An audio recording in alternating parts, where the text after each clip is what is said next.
두 번째는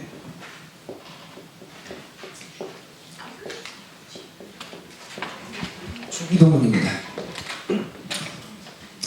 자, 질문은 이겁니다. 첫 번째, 대표기도는 기도문 없이 즉석에서 해도 되나요? 포인트는 즉석. 네, 즉석. 여러분은 어떻게 생각하십니까? 대표기도를 딱 하셔요. 대표기도 하실 때, 끊기네. 대표기도를 하실 때 즉석에서 바로 하는 것과 기도문을 준비해 가는 것. 준비하는 게 낫지만 때로는 즉석에서 그렇죠. 준비한 뭐 정답 알고 오시는 거예요? 얘기할 게 없는데 즉석에서 하는 것도 좋지만 준비하는 것도 좋지만 또 필요에 따라 즉석에서도 할 수 있고 그러면 이러한 역사성 우리는 언제부터 이걸 준비했는가 좀 알아볼 필요가 있습니다. 왜냐하면 이게 그 생겨난 시기는 필요성에 의해서 생겨나거든요. 언제 필요한가? 결국 언제는 이렇게 하다가 이게 아니다 싶은 순간에 기도문을 써야겠다라는 그런 역사의 시기가 옵니다. 그 시기에 대해서 잠깐 살펴보도록 하겠습니다. 자, 큰 틀에서 볼 때는 큰 틀이라고 하면 초기겠죠. 초기. 여러분 우리가 말하는 기독교라고 하는 역사는 막 아브라함 때부터가 아니에요. 저희가 흔히 말하는 기독교는 초창기 기독교를 우리는 초기 기독교라고 합니다. 초기 기독교. 그러니까 언제 생겼게요?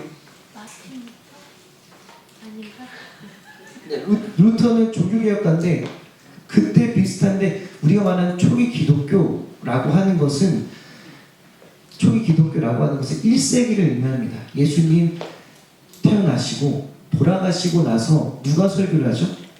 베드로가 설교를 해요. 그때 몇 천 명이 회심하죠? 3천 명이 회심하고 예수님 돌아가신 이후 부활하시고 승천하신 이후에 제자들이 복음을 전하는 시기부터 공동체가 형성됩니다. 몇 천 명씩 돌아와요. 그 시기를 우리는 기독교, 초기 기독교 시대라고 합니다. 그때는 기도문이 있었을까요? 없었을까요? 없었죠. 그때는 기도문이 없었습니다. 그래서 초기는 즉흥으로 했어요.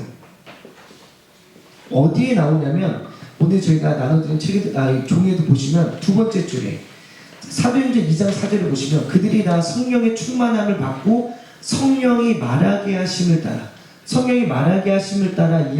기도를 했으며 고린도전서에 보면 고린도 교회도 회중이 모일 때 대표 기도가 아니라 방언과 예언을 했다라고 하는 기록이 이 고린도전서 고린도후서에 나옵니다.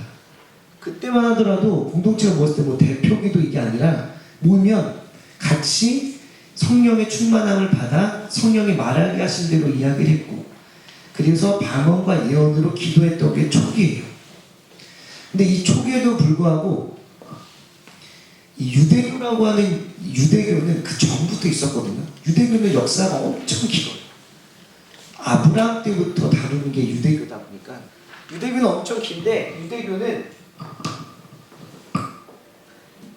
사실 유대교 안에서 시작했던 게 그리스도교기도 합니다. 전혀 다른 부분이긴 하지만 그래서 사실 유대교에 보면 유대교는 벌써 오랜 시간이 흐르다 보니까 뭐가 있었냐면 기도문이 있었어요. 그러고 보니까 이 기도문을 통해서 이 사람들이 좀 공급받는 내용들도 있었고요. 틀도 벌써 잡혀져 있었습니다. 그래서 그냥 기도했음에도 불구하고 이들은 유대교라고 하는 기본 틀과 방식이 여기에 좀 녹아져 있었어요. 그래서 즉흥이라고는 하지만 적어도 그 틀과 형식은 조금씩 있었다. 뼈대는 조금씩 있었다라고 생각을 하고 그 안에서 이 우리 기독교는 조금씩 내용을 바꿉니다. 조금씩 안에 내용들을 조금씩 재량권 있게 바꿔요. 그래서 이 기도는 유대교 기도문과는 비슷한 틀과 뼈대가 있지만 그럼에도 불구하고 좀 다른 내용들의 기도문이었다라고 하는 거. 근데 이걸 초기 기독교에서 기도를 하다 보니까 문제가 뭐냐면 처음에는 그냥 다 똑같이 시작했잖아요. 예수님 승천하시고 제자들이 있었고 제자를 통해서 다 1세대 제자들이에요. 첫 번째 제자들. 근데 두 번째, 세 번째 제자들이 나오면서 뭐가 나오냐면 격차가 생깁니다. 그렇잖아요. 우리가 믿음의 일대가 있고 그 시기에 같이 시작한 사람들 안에서는 그렇게 큰 차이가 없어요. 근데 2대, 3대 가면서 뭐가 생기냐면 그 격차가 생기다 보니까 뭐가 생기냐면 기도를 하는데 부담이 되는 거예요. 이제 믿기 시작한 사람이 기도를 하니까 우리 다 똑같이 시작했을 때는 부담이 없었는데 막 1세대가 듣고 있어. 부담스럽잖아요. 그때부터 뭐가 생기냐면 기도문을 만들기 시작해요. 너네 왜 그러냐면 여기 두 번째 단락을 보시면 두 번째 단락이 마지막 보면 기도자가 자기 스스로 기도할 자질이나 어떤 실력을 갖추지 못했을 때 기도를 하면 어렵잖아요. 그런 사람들을 위해서 기도를 만들어줍니다. 이렇게 기도하는 게 좋아. 그래서 지난번에 말씀하셨을 때 기도문 했을 때 새신자들이 어떻게 기도하는지 손가락 기도법 있었죠. 전사님이 알려주셨던 손가락 기도법. 하나님 아버지 감사합니다. 죄송합니다. 그리고 도와주세요. 예수님으로 기도합니다. 이런 건 왜 만들었어요? 다 처음부터 알고 지냈던 살면 어려움이 없어요. 다 모르는 사람들이었고 다 시작했는데 벌써 좀 알고 있었던 사람들이 그러니까 새신자가 와서 기도를 하니까 부담스러운 거예요. 기도는 어떻게 합니까? 기도는 어렵지 않아요. 5개로 하면 됩니다. 라고 만든 게 기도문인 거예요. 그래서 모르는 부족한 때로는 부담스러워하는 이들을 위해서 기도문을 후대에서부터 조금씩 만듭니다. 그래서 이들을 돕기 위한 방식으로 만든 게 기도문이에요. 그러니까 기도문이 뭐냐면 기도문은 도움을 위한 거지 필수적인 건 아닙니다. 반드시 써야 돼. 이거 안 쓰면 기도도 아니야는 아니에요. 근데 기도문을 쓰면 이 어떤 형식이나 구조에서 좀 더 유연하게 딱 설명할 수 있는 부분들은 기도문을 작성했을 때 제가 좀 가지고 오시는 장점들입니다. 그렇게 기도문을 쓰는 건 좋은 모델이지 필수 요건이 아니라고 하는 거. 근데 이렇게 하다 보면 모든 기도문이 다 똑같이 그냥 조금씩 달라도 된다고 하지만 우리 안에서 반드시 갖춰지고 변화시키지 말아야 될 기도문이 하나 있어요. 그게 뭐냐면 사도신경이에요. 왜냐면 사도신경은 목적이 다르거든요. 사도신경은 왜 만들어졌냐면 자 보세요.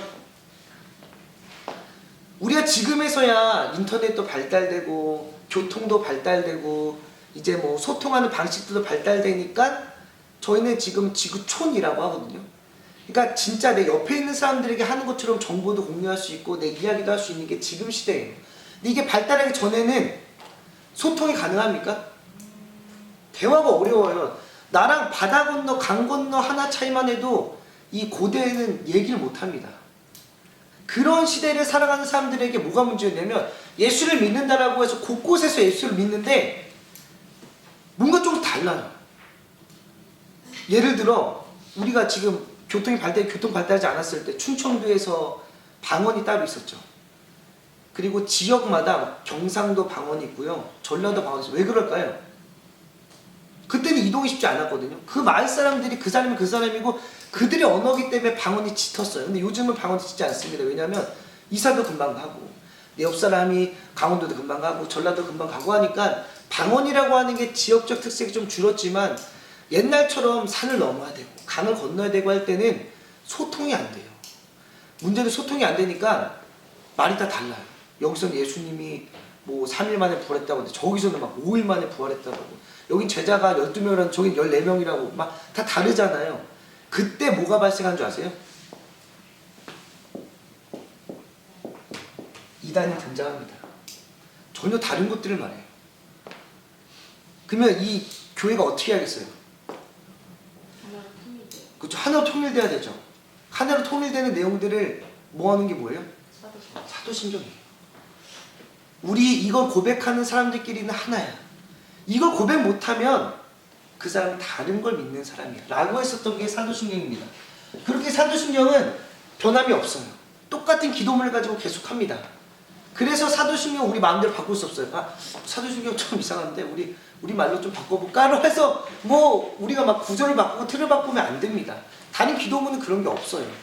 근데 이것만은 저희가 지키고야 될 기도문이라고 하는 사실. 그래서 뭐 새신자가 와서 사도신경 뭐예요라고 본다면 여러분 설명해줘야 돼. 사도신경은 말이죠 하면서 우리가 예배 전에 하는 거예요. 이렇게 하면 안 되죠.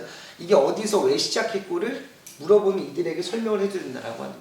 대표 기도문도 이런 분들이 있어요. 지사님들 중에 이제 새로 지사님 되셔서 이제 수요 기도 같은 데 지사님들이 막 하실 때도 있잖아요. 다른 교회는 이제 뭐 수요 기도회, 금요 기도회 같은 경우 권사님들도 지사님들도 하세요. 이제 믿기 시작해서 집사 안수를 받은 지 얼마 안 된 분들은, 직분을 받은 분들은 기도문을 하기 어렵잖아요. 대표 기도가 부담스럽잖아요.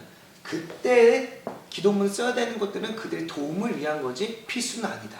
그래서 저희가 밑에 보시면 장단이 있습니다. 지난번 말씀드렸던 것처럼 장점과 단점들이 있어요. 뭐가 있냐면 기도문을 썼을 때 장단이 있고요. 기도문을 쓰지 않았을 때도 장단점이 있습니다. 보시면 기도문을 작성했다. 좋은 점 1번, 여기 밑에 보시면 기도문을 작성했을 때는 말을 정리할 수 있어요. 그래서 조리 있게 할 수 있습니다. 이럴 때 있잖아요. 내가 오늘 이 기도문 꼭 넣어야지 하는데 막 올라가면 머리가 새하얘져요. 그래서 기도 다 끝나고 내려왔는데 내가 이거 기도문 내가 이거는 꼭 한번 했어야 되는데 막 이런 적이 아마 있으실 겁니다. 그냥 우리가 이 그냥 간단한 모임에서도 기도할 때 기도를 딱 하고 나면 내가 요 기도문 넣었어야 되는데 요걸 깜빡했다 했을 때를 방지해줘요. 정리를 해서 글을 쓰다 보면 내가 해야 될 것들을 조리 있게 잘 이야기하고 빠짐없이 다 이야기할 수 있는 게 기도문 작성했을 때의 장점입니다. 그래서 간결하고 좀 더 아름다운 언어들을 쓸 수 있어요. 아름답다는 게 막 찰나 막 꽃잎이 날아다니는 언더 그런 거 말고요. 아름답다는 건 필요 없는 말들은 빼고 중요하고 필요하고 꼭 짚어줘야 되는 것들의 조화를 이루었을 때 아름다움은 썼을 때 하죠. 간결한 건 뭐냐면 여러분 기도하시면 계속 뭔가 반복되는 언어를 쓰시는 분들이 있습니다. 저희 아버지는 기도하실 때 뭐냐 하나님 아버지를 맨날 넣었어요.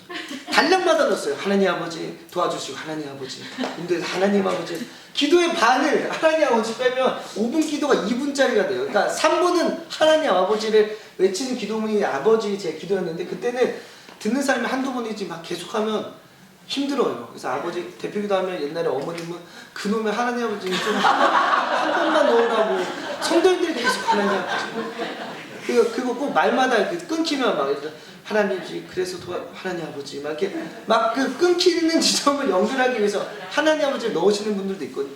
하나님 아버지가 아니더라도 그 특유의 어떤 습관 같은 표현들이 들어가는 분들이 많아요. 그래서 그런 것들을 좀 더 간결하게 쓸 수 있다라고 하는 것들이 작성했을 때의 장점입니다. 그래서 작성하는 부분은 이런 것들을 위해서 조금 장점이 있지만 여기에 단점들이 있어요. 뭐가 단점이냐면 감정이입이 좀 어렵습니다. 그래서 뭔가 조금 딱딱해 보이고요. 조금 차가워 보여요.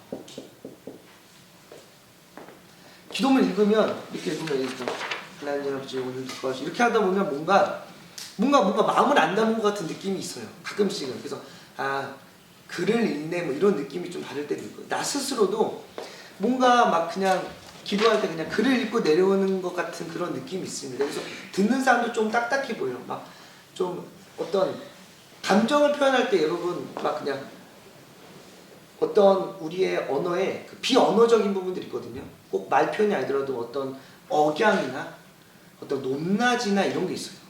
근데 막 하나님 도와주세요. 이거보다 하나님 도와주시고 막 이렇게 하면 막 뭔가 또 마음이 담은 것 같은데 막 하나님 도와주시고 인도해 주시고 이끌어 주시고 하면 뭔가 글을 읽고 있는 건가 나를 기도 이런 부분이 안 되는 단점들이 있습니다.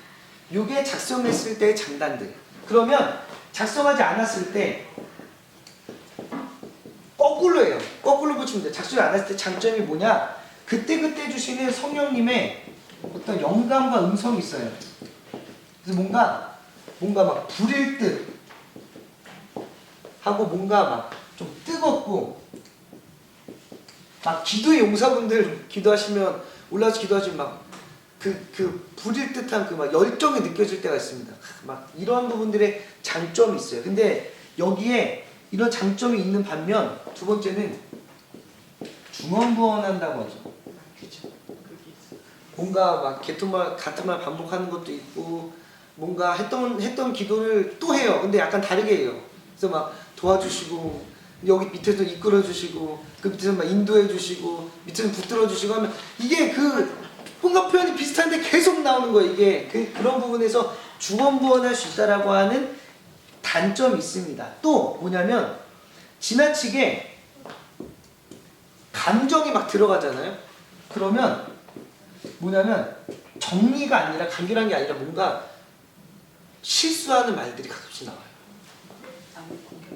맞아. 막 공격을 한다거나 막 그분은 막 열정적으로 막 했는데 막 예를 들어 막 오늘 막 주일 예배 오신 분들 축복해 주시고 막 이렇게 기도하는데 막 한편 오늘 안 나오신 분들은 뭐 축복도 못 받고 뭐 이런 식의 느낌들이 많거나 뭐 예를 들어 막 뭐 아들 뭐 자녀 기도하는데 예를 들어 있잖아요. 그 아시죠? 옛날에 아들이 둘이 있었는데 한 명은 이제 그 양산을 장사하고 한 사람은 아니다. 네, 집신을 장사하고 한 사람은 뭐 우산을 팔고 하는데 이거 비가 오게 해달라고 할 수도 없고 비가 안 오게 해달라고 할 수도 없고 하는 그런 어머니처럼 어떤 걸 막 딱 기도했을 때 또 반대편에 있는 분들이 불편해할 수 있어요. 그런 것들이 막 내 마음에 막 갑자기 막 툭툭 튀어나온 것들이 있거든요. 그러면 내뱉고 나서 들어가면 내가 이 말은 좀 조심했어야 되는데 요 말은 조금 더 생각하고 했어야 되는데 라고 하는 것들에 어떤 실수들이 있을 수 있습니다. 이러한 장단점이 있어요. 그래서 이 책에서는 뭐라고 하냐면 이런 기도 있죠. 작성해서 하는 기도. 이런 기도를 언제 하면 좋냐면 공적 예배 때. 공적 예배 때 성도들 다 있는데 실수하면 그거 참 어렵거든요. 하지 말아야 될 막 말들, 표현들, 단어들 이렇게 쓰고 하면 이게 굉장히 좀 어려울 때가 있습니다. 그래서 공적 예배 때는 작성해서 하자. 그게 좋을 것 같다. 그러면 이 작성하지 않아도 되는 예배 때는 언제냐면 사적 기도회 또는 뭐 우리의 어떤 목장 모임 이럴 때는 굳이 적지 않아도 돼요. 목장 모임 4-5 모였는데 막 한 장씩 적어가면 그거 또 그 안에서 뭔가 좀 좋은 분위기 좀 부드럽게 하려고 하는데 막 되게 딱딱하게 막 인지하시 막 이러면 그것도 좀 어려워요. 가볍게 모일 수 있는 목장 예배 같은 경우 또 새신자를 중심으로 모이잖아요. 근데 막 이렇게 기도문 써가면 그런 것도 좀 어렵습니다. 그래서 사적인 뭐 모임이나 기도회 때는 작성하지 않아도 되고 공적인 자리, 좀 어떤 파급력이 좀 큰 자리 이런 부분에서 좀 작성해서 하는 것이 좋다라고 하는 것이 이 저자가 이야기하고 있는 부분입니다. 자, 그러면 주기도문. 주기도문 예배를 끝내야 되나라고 하는 부분 여기에 조금 연장선이에요. 왜냐면 사적 기도회나 목장 모임이나 기도회 같은 걸 하실 때 목사님이 없을 때가 있거든요.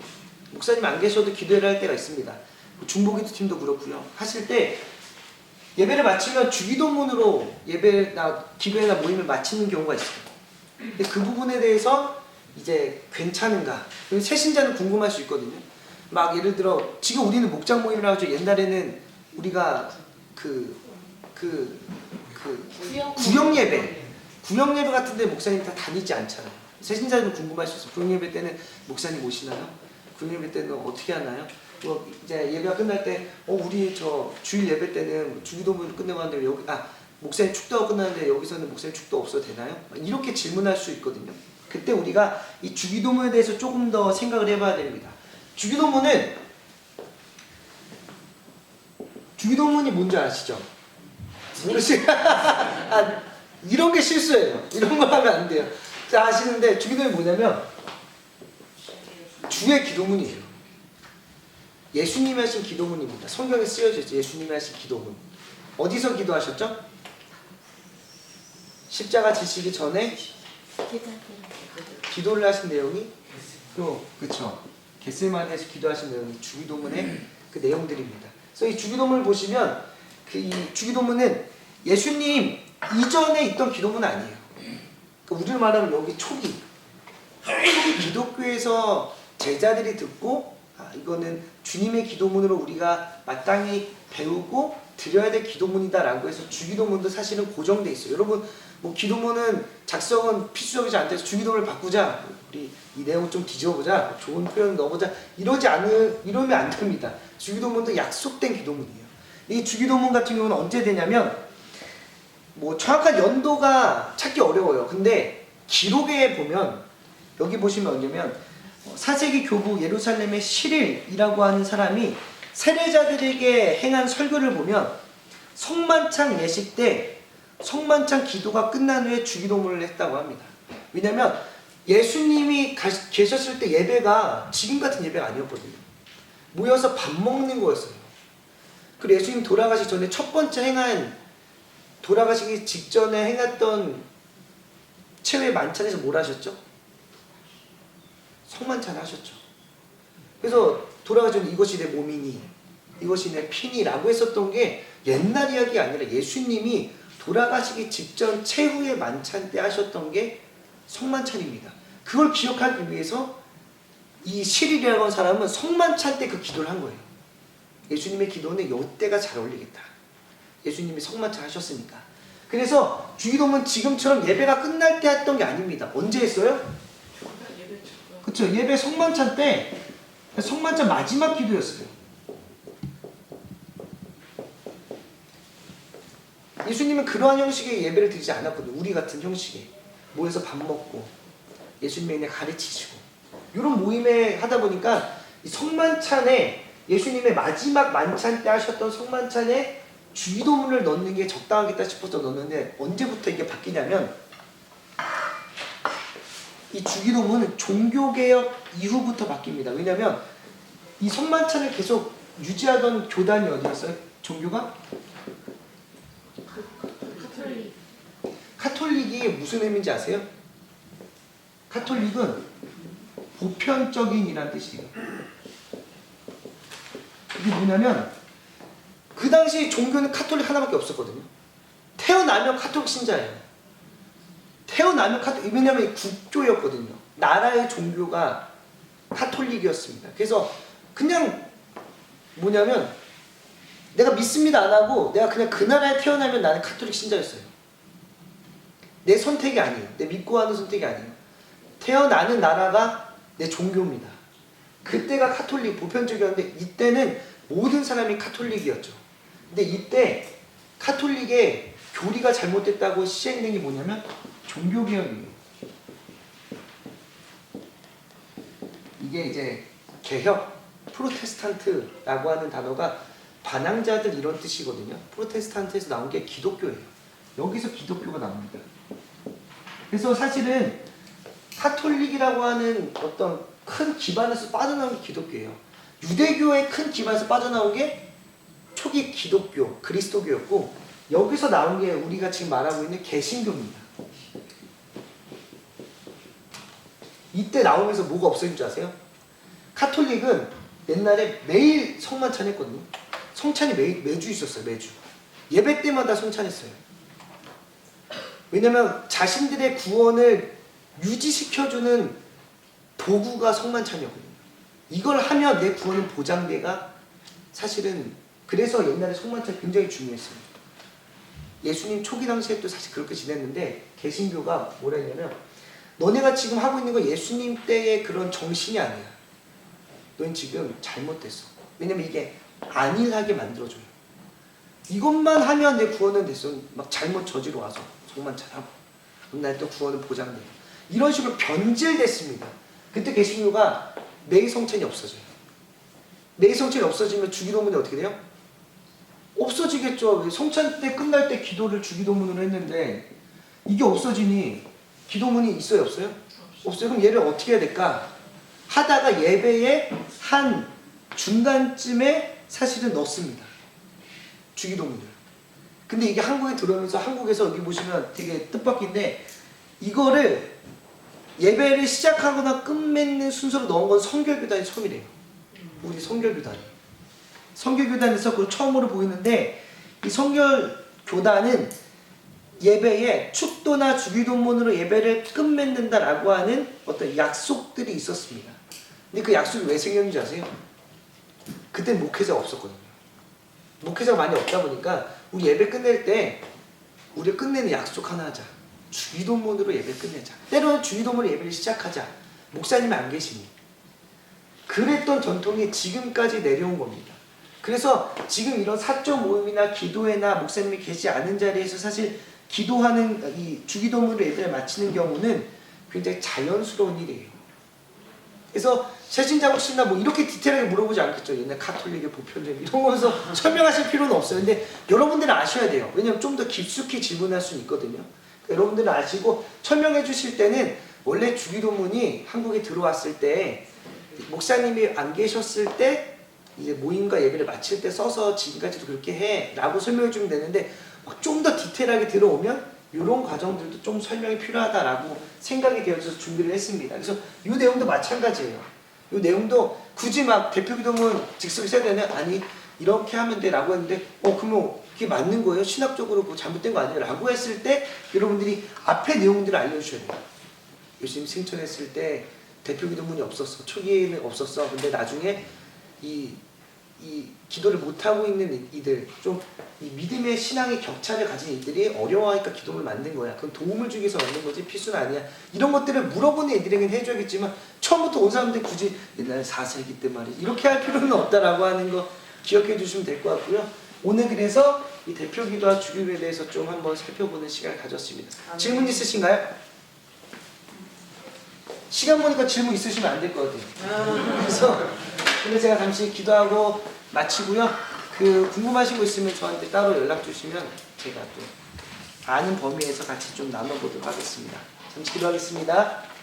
사랑과 은혜가 풍성하신 하나님 아버지, 우리 사랑하는 새가족부 주일날 때로 누군가에게 유일하게 쉴 수 있는 날이지만 주님을 믿는 믿음으로 하루를 거룩히 떼어드리는 사랑하는 새가족부 있습니다. 아침 일찍부터 나와 주께서 보내시고 예배하신 영혼들을 다시금 세우고 살리기 위하여 희생하고 포기하고 내려놓으시는 우리 사랑하는 새가족부 한 분 한 분에게 그보다 더 큰 은혜와 더 큰 사랑과 더 큰 축복을 허락하여 주사 오늘 이 시간 이들이 드리는 것 이상으로 채워가는 하나님의 귀한 은혜의 시간 될 수 있도록 주께서 인도하여 주시옵소서. 오늘도 우리를 붙들어 주시고 함께하여 주시며 오늘 우리의 모든 고백으로 영광 받아 주실 주님을 간절히 소망하오며 사랑 받으신 우리 주 예수 그리스도의 이름으로 간절히 기도드립니다. 아멘. 네.